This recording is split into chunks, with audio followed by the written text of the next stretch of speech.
The biography of Bill Gates is interesting and informative for all of us. Bill Gates is a technology entrepreneur and of course one of the biggest philanthropists in the world who founded Microsoft, and today most of us are familiar with its products such as Windows, Office and Xbox. In 2014, he stepped down from the management of Microsoft to work with his wife, Melinda Gates, on their charitable foundation, the Gates Foundation.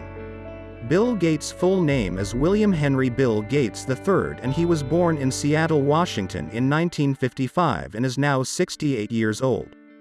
Born in a middle-class family, he was encouraged to grow and compete by his family from the beginning and had a very close and warm relationship with his mother.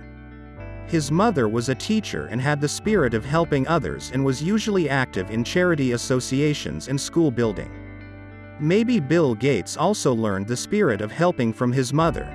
In the biography of Bill Gates, we find out that he has been very interested in books since childhood and spends most of his time reading, especially encyclopedia books. Even now, if you visit his website, you will realize that he is still a book lover in his 70s and introduces the books he reads. But when Bill was about 11 or 12, the family was concerned about some of his behavior and thought he would become a loner with this kind of life, so they thought a change of school might help him and sent Bill to Lakeside School. Bill Gates's biography is connected with computers, and he got to know computers for the first time in this school.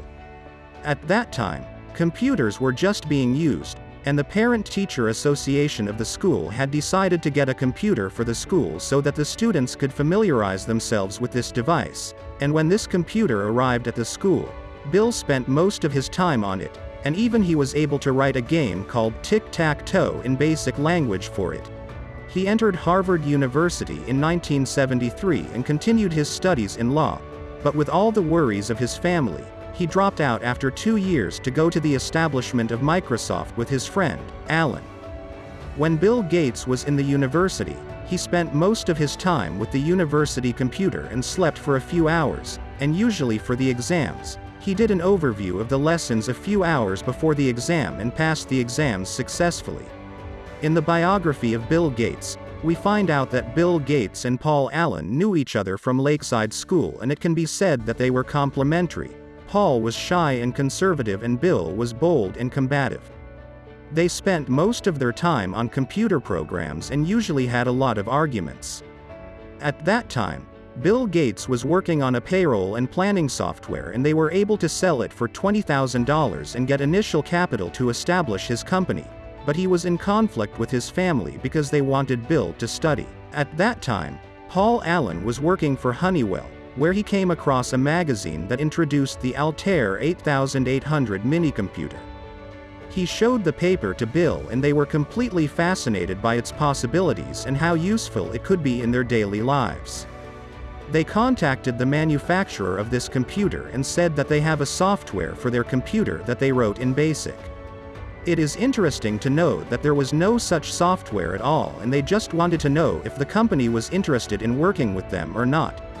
After studying the market and the demand for software, they decided to found Microsoft. In the biography of Bill Gates, we find that they worked together after founding Microsoft until 1983, but after that, Paul Allen resigned from the company due to cancer.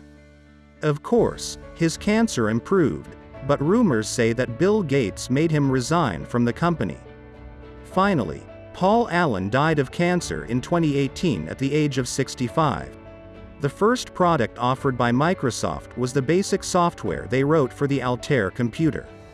Microsoft was supposed to receive a percentage of the sales for every Altair sale, but Bill Gates later said that they only received 10% of the people who bought the computer. Unfortunately, at that time, it was common to install copies of programs on computers, and this matter affected the software industry. In the biography of Bill Gates, we find out that in 1976 Bill told computer activists in an open letter that installing copy software prevents the production of new and better software and discourages programmers from their time and money. Jennifer Catherine Gates, Rory John Gates and Phoebe Adele Gates. Bill Gates' children did not have the right to taste the taste of having a mobile phone until they were 14 years old. 68-year-old Bill Gates says in his interviews that his children did not have the right to have mobile phones before the age of 14. The billionaire founder of Microsoft has also denied the right to use mobile phones at the dinner table.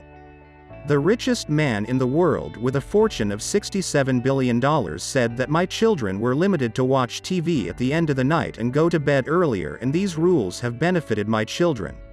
This is just a short summary of his life, but the question is why he could and others cannot. There are certain people who seem to be successful in every area of their lives. They are in romantic relationships, never worry about money, and are always planning a new amazing trip or experience that will allow them to lead an adventurous life. You might look at these people and wonder what on earth they have that you don't. Maybe you felt jealous and disappointed, or maybe you even concluded with yourself that you will never achieve that kind of life. Of course, you don't think being ordinary is interesting. When we can make the world wonder about our capabilities, why should we stay normal? It is enough to have will, and this will make you a special person. You too can be wonderful like them.